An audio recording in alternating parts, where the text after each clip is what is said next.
halage da bu do we ti pho ko pho pa le kwa yeta ka so ti da pha ko di ko ka do bu do we ti ha nya ye hi ne ta ka so le ma ti chonออนไลน์ตะค่ะ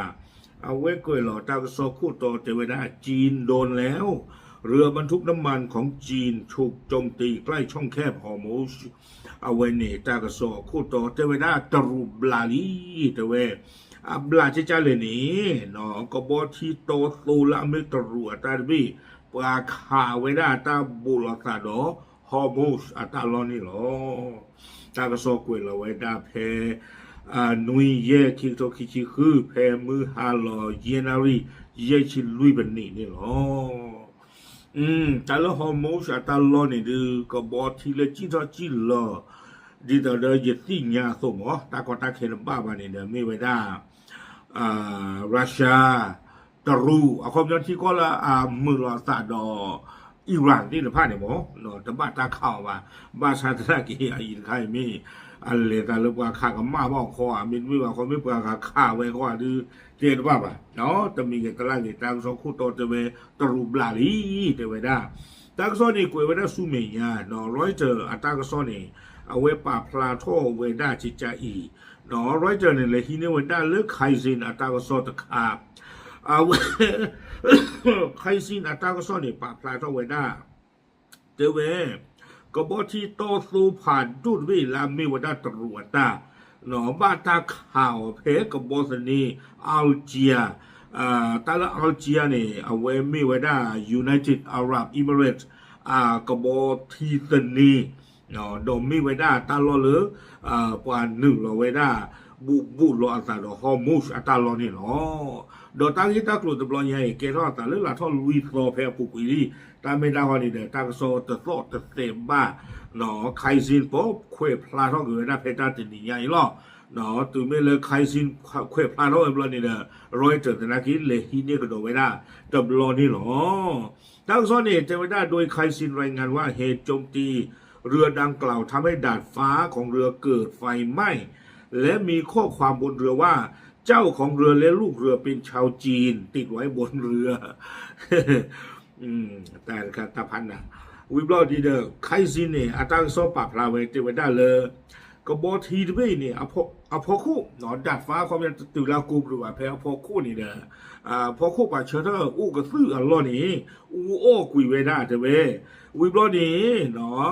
ลีเมเพื่อนเนี่ยกุยคาเวด้าพลาเครือกันละปลาซีกละดีตัวเด็กว่าอุลาจีบางที่โจเวด้าเทวดาก็บอกทีด้วยอากาจ้าดอกก็บอกพูดที่ผ้านี้เมตรูโลกุยเราเขาได้ลิมเพื่อผ่านดุเนาะดีแต่อิหร่านไม่เรียนมันตามไม่เรียนก็ที่เวด้าอากัวนี่หรออาคอมยันนี่เดสู้เวด้าตรวจมีเนาะไอ้ดอกสีเวด้าเลยเมกุยเราเลยก็บอกทีด้วยเมตรูตาดอกก็บอกพูดเมตรูนี่เด้อแต่อยากเวด้าเลยอิหร่านตะข่าวบ้าจีจานี่บ้านฉันนักกีฬาตานี่มีเหล็กกับมาสาเจเหล็กที่ยาบาเก๋เราคอลีตั้งซอกกวยสู้เมียทั้งนี้หนึ่งในบุคคลที่รู้ที่มีความรู้เกี่ยวกับบริษัทเจ้าของเรือให้ข้อมูลกับไคซินว่านี่เป็นครั้งแรกที่เรือบรรทุกน้ำมันของจีนถูกโจมตีพร้อมระบุว่าเป็นเรื่องยากที่จะยอมรับได้ในทางจิตใจอย่างมาก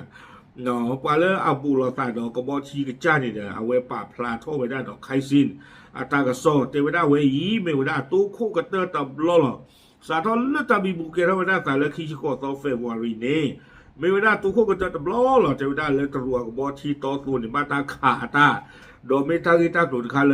เปอหลอตุลัวโกดูมานี่หรอเมตากิเลบ้าดูบ้าที่ไว้ได้ปวาเลอาบ้าทเวจิตพระอสุวสันนี่หรอตั้งซ้อนนี่กวยสุเมียอย่างไรก็ตามยังไม่มีรายละเอียดเกี่ยวกับความเสียหายที่เกิดขึ้นแต่อย่างใดเนาะจะมีกิจลักษณะเจเวดาตาป่าพลาลอที่เราเชื่อถือตัวบ้าเรื่องกบทีดีนี่เดี๋ยวมีฮาวชิโดเล่นี่หรอ